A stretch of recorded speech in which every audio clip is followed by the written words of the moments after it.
The Love, Life, and Lose Weight podcast will teach you the art and science of changing your habits around food. If you know what to do, but can't figure out why you're just not doing it, this is the right podcast for you. I'm your host, Advanced Certified Weight and Life Coach, Heather Beardsley. I've helped hundreds of women just like you figure out how to think and eat like a normal eater, lose weight, and love life on the journey to goal weight and beyond. Hey, welcome to episode 10. In this episode, we're going to talk about taking actions even though you don't want to, or stopping doing things that you do want to do when those things are in the way of weight loss. The title of the episode is about getting into analog weight loss, which is just a metaphor. I'm going to use the example of back in the 80s when I was growing up as a Gen Xer. Watches went from analog watches to digital watches. Um, Analog watches are watches that you kind of have a winding mechanism and they have hands that actually move across the face of the watch. And what an analog watch is it's a mechanical watch that has pieces that you can touch, right? And those mechanical pieces move in a way, and the hands move across the watch in a way that represents time. It's a measurement of time in the real world. So a digital watch, by comparison, uses a processor that manipulates numbers to give you a readout of what the time is. It's not a representation of time. It's an actual readout of the time. They both have their pluses and their minuses, but the analogy actually comes from the word analog, which is a physical representation in the real world of something that we're trying to measure. So let's apply this to weight loss. Weight loss, in order for it to happen and be successful, means that your actions in the real world, your decisions, your actions, 3D actions, change in a way to represent somebody who overeats less often. It can't be just thinking about what you need to do to lose weight. It's analog. And this is what so many of us fail to comprehend. I mean, I'm a weight coach, I'm a life coach, I'm a business coach. This is all the same concept. When you want results you don't have, you have to go into the world and experiment with your actions that, are an actionable representation of the concept that you need to change. So for weight loss, we know it involves us putting the fork down before we're full and not eating unless we're hungry more often than we're doing as somebody who wants to lose weight, right? Can't just lose weight by thinking about it alone. The only way you lose weight is by applying those concepts in the real world and taking different actions. So this is always going to involve some uncertainty and some risk, because any new actions involve uncertainty and risk. We don't know what's going to happen when we change what we do. And we certainly don't have guarantees of results when we take those actions. But for some reason, there's a lot of indulgent thinking around weight loss about how oh, I'm scared to say stop counting macros or counting points or counting carbs. I'm afraid to start eating flour and sugar again because I don't know what's going to happen. It's going to be hard. And so we in the real world don't take those actions because we're only thinking about how hard it's going to be. And then you don't have weight loss because you're only thinking about weight loss. You're not doing weight loss in the analog world. So Here's a tip. We need to really make this easy by thinking about the smallest, seemingly insignificant changes in action that we can apply consistently over a long period of time. So, for many of my clients, that involves just starting to leave one bite on the plate, whereas before they used to, for example, clean their plate. You do that enough every single meal forever, and think about how many calories and pounds that represents when at the end of that time. It's kind of like compounding interest. So easy to say, oh, a penny compounded, it's insignificant, but look it up on the Google. Say, I think it's like one penny compounded over 10 years. See what that gives you at the end of 10 years. You'll be amazed. This is kind of like another term I've heard for the concept that I'm trying to teach you here, which is analog weight loss, is more like free range weight loss. As a Gen Xer who grew up in the 70s and the 80s, we were free range kids. We weren't coddled. We weren't buffered from the difficulties and fears of life. We were expected to just get in there and figure it out. And I do feel for some of my younger clients who haven't really been encouraged to kind of do hard things as a badge of honor. But really, this is an essential skill to get anything that you don't yet have. You're going to have to face fear and uncertainty and have that developed within you in real world practice. And it means you're going to fuck up a bunch of times and things aren't going to work. And the quicker you can get to all those fuck ups, the quicker you'll figure out what actually does work. Because you're never going to lose weight because somebody said, oh, for sure it's going to work. That's an inside job that you have to develop a habit of thinking that you think that for yourself, or you're at least willing to think that. And then it involves the commitment to take that thinking into the analog world with your real world actions and apply them as a measurement of you acting as your future self who's lost her weight.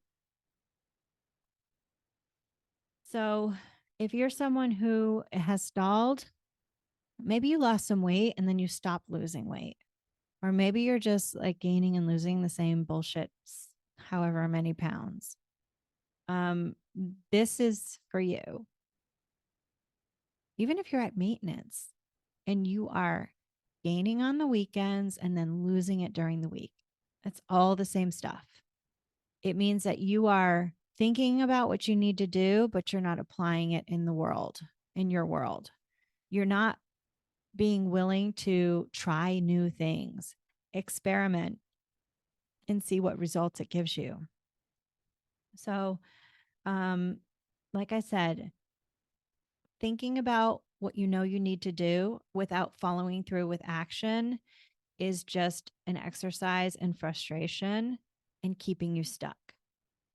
Lying to yourself that you need to be perfect in order to try things is just also keeping you stuck, because you just know you're not going to be perfect. None of us are perfect.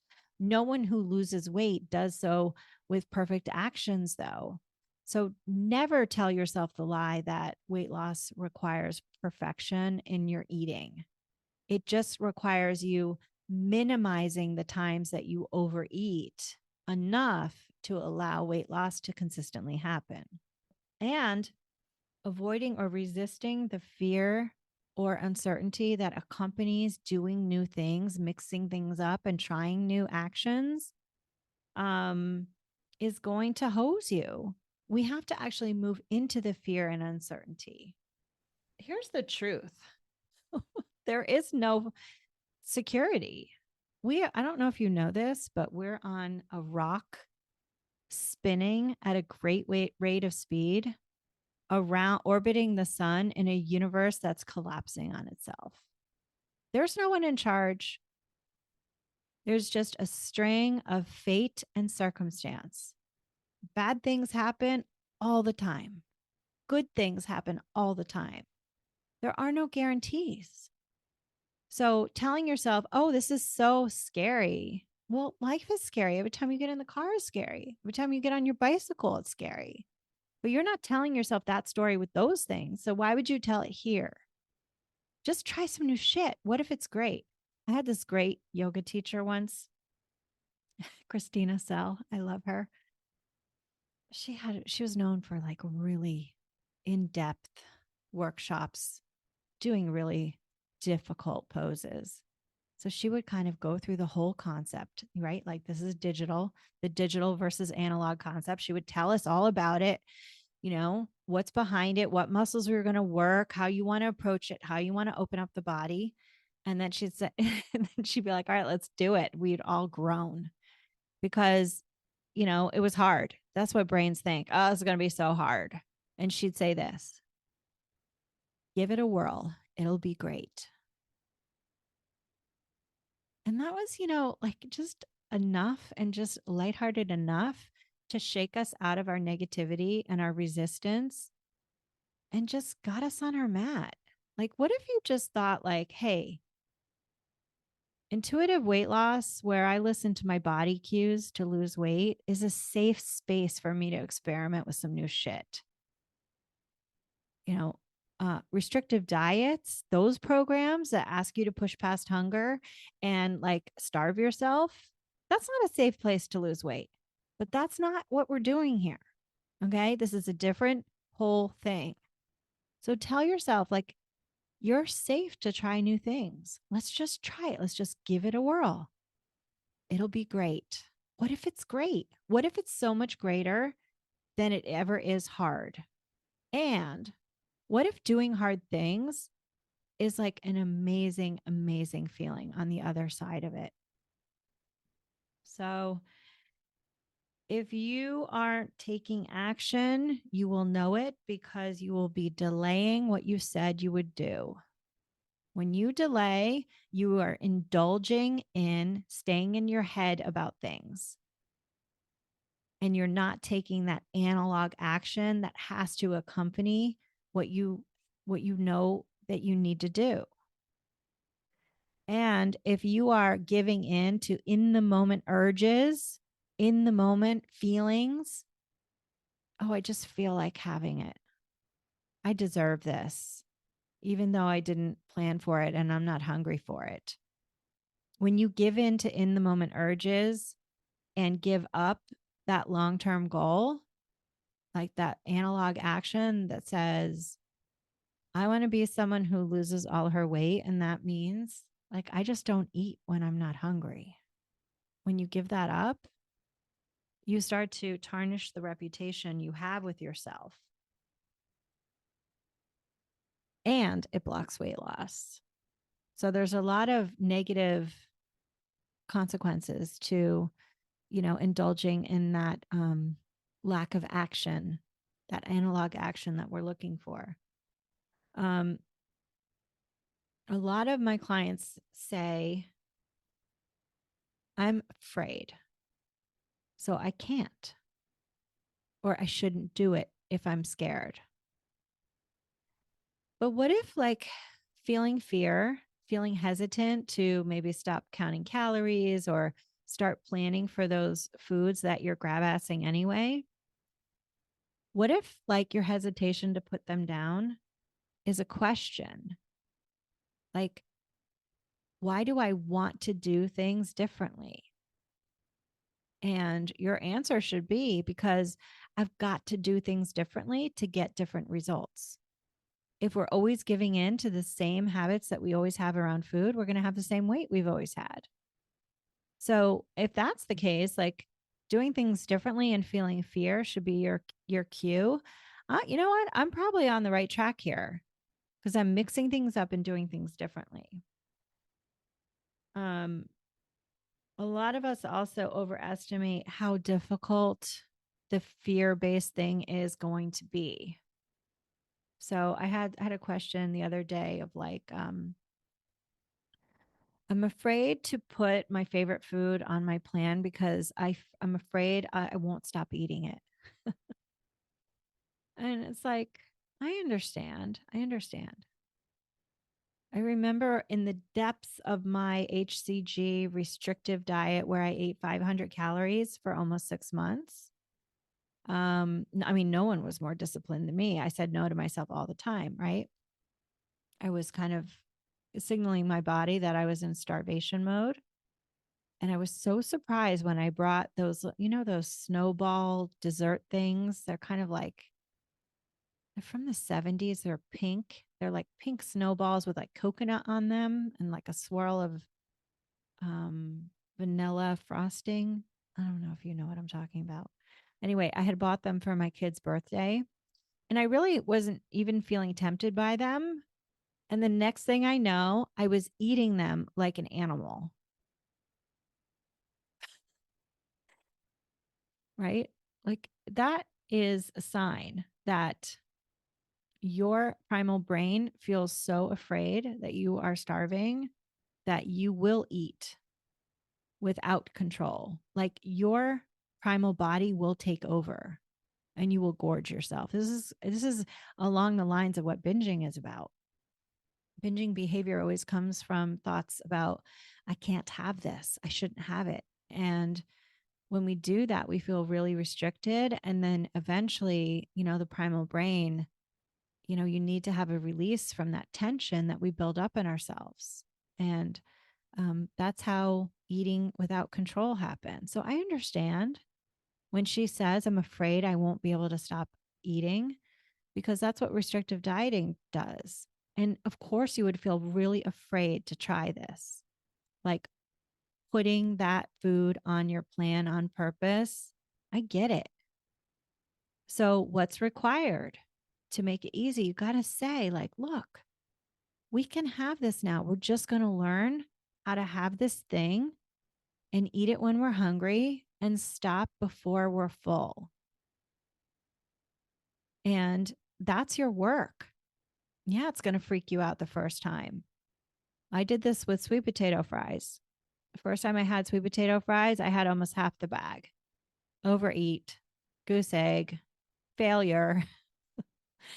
What do you got to do? You got to do it again. Do it afraid. Do it again. Do it again. Do it again. Do it again. I once had a client who binged on those small little mini bagels. They were like a no for her for so long.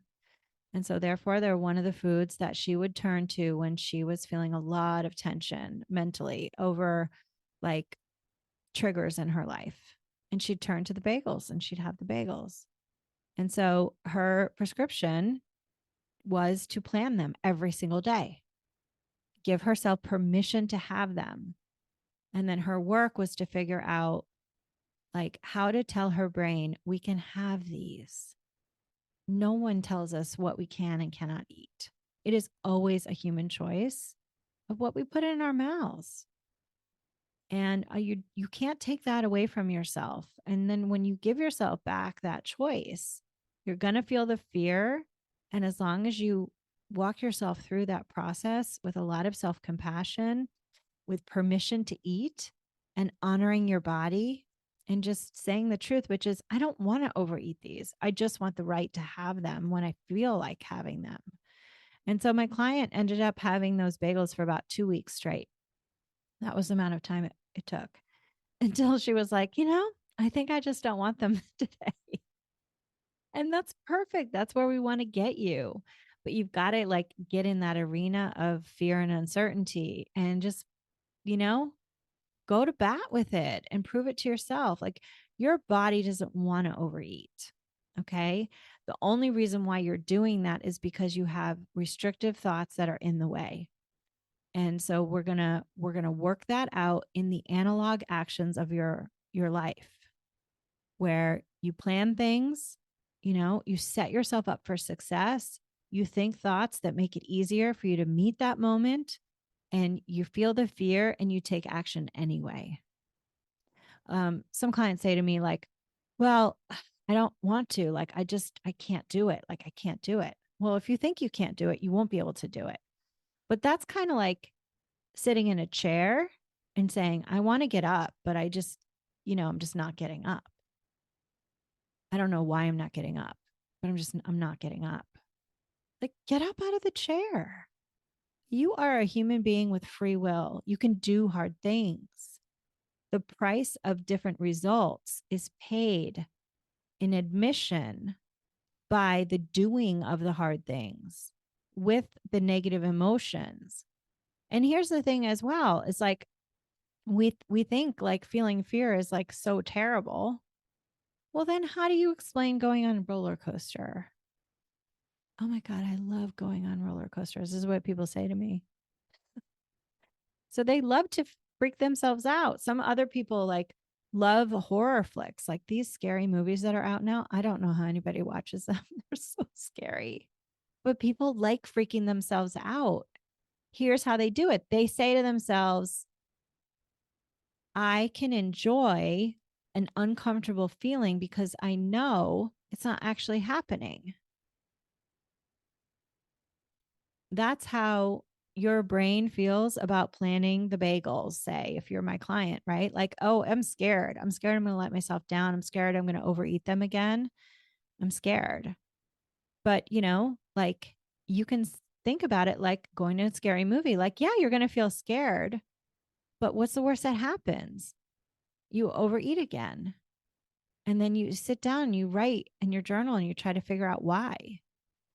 So these analog actions have to accompany habit change because weight loss does not happen in the mind alone.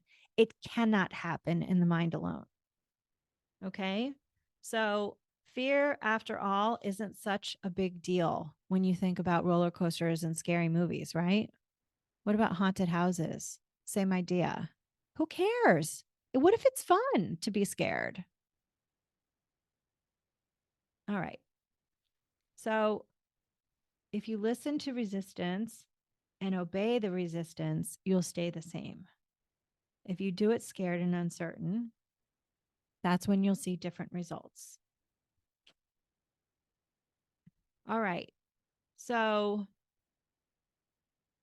the last thing I want to go over is a couple of analogies for you. Speaking of analog, those two words are related because they're about a representation of an idea. And in an analog world, that means 3D in the real world, right? And an analogy is a story illustration of a point that allows us to see the perspective in a different way. So when I talk about getting into action and doing things differently, and I see my clients' resistance to that, I love to tell them about how brushing your teeth is the same way. Like, is it kind of annoying and tedious to put your fork down when you realize, like, I've had enough food? Yeah, kind of is. Remember when you learned brushing, oral hygiene habits? We were taught this in school. I don't know if it is anymore. But when I remember thinking, oh my God, I have to brush my teeth. They used to tell us 3 times a day. 3 times a day. When you're home for lunch, you should brush after every single meal. And I remember thinking, well, that's bullshit. Want to do that. That's it. That's an inconvenience. But eventually, like if you don't want a bunch of rotting teeth in your mouth, you got to get on board. This is just like the cost of being human, you know? If you want to have good teeth, you got to commit to brushing your teeth. It doesn't fucking matter whether you want to or not. You just do it. This is what I'm saying about weight loss. This is the analogy. Like you may not want to put your fork down, you just do it. If you want the weight loss, you have to put the fork down. If you want the weight loss, you can't be eating when you're not hungry. It's just as simple as that. You can't have both and then complain why you're, not losing weight. Another analogy is going to the gym. Like we sign up for the gym knowing that we're not going to want to do it. It's going to be hard, but we're going to get results that we don't currently have. It's the same with weight loss. My clients that work with me, they invest in me in working with me. This is no different than joining the gym. That's an investment. And then they're going to talk about their habits and They're actions that are working and or not working. It's a commitment to refining the process, learning from what doesn't work and figuring out ways to leverage doing the things that do work and doing them more consistently. And then making those actions that do work part of how you see yourself so that your weight loss can become permanent. Okay. So I've given you some analogies, I've given you some background information. I want you, for your coach homework, to think about what are some things that you do or that you're not doing that you know is in the way of your weight loss. So maybe that's like, oh, I know I'm doing like snacking in the afternoon when I'm not hungry. Maybe it's always overeating pizza. Maybe it's just too many overeats. Maybe it's like eating at work because you're stressed, not hungry. So write down the one main thing that's in the way that you're doing or not doing with your weight loss. And my challenge to you this week is to either stop doing the thing that you're doing or start doing the thing that you need to start doing to get you different results. And I want you to keep track. The goal of the challenge is to do the thing you don't want to do as often as you possibly can. See how many times you can feel the resistance, not feel like doing it, or feel like doing the thing that you know is hurting you or in the way, and do the thing you know you need to do anyway. So it's like feel the resistance and take the necessary action anyway. How many times do you think you can get it done this week? 5, 3, 10? What do you think? Put a guess there. I think I can get it done this many times. And just stay curious about it. This is not like some test of like perfectionism at all. This is just like a question that is going to call you forward and make you curious about what's on the other side of doing shit you don't want to do. Okay. So I want you to get analog. I want you to think about your weight loss, not only in concepts in your head, but in actions in your real world that match those ideas of what you know you need to do. Okay. Why don't you come over to Instagram at Thrive in Midlife? Find me there. You'll see a post for episode 10. Tell me what the thing is that you're committing to challenge yourself to take action on that you kind of have resistance to. Let me know what it is at the end of the week when you have your number of times that you were able to do it, to push through even though you didn't want to. Let me know what you were able to achieve. And this is how, we get that compounding interest of actions that move us forward and give us results that we don't yet have. I've really enjoyed talking to you about this. Thank you for joining me. Stay focused on what you want, and so long. Hey, if this episode resonated for you, then let's connect. Visit hbeardsley.com/subscribe. That's HBEARDSLEY.com/subscribe and get on the list. You'll get a free gift, periodic coaching, plus advance notice of in-person events and workshops.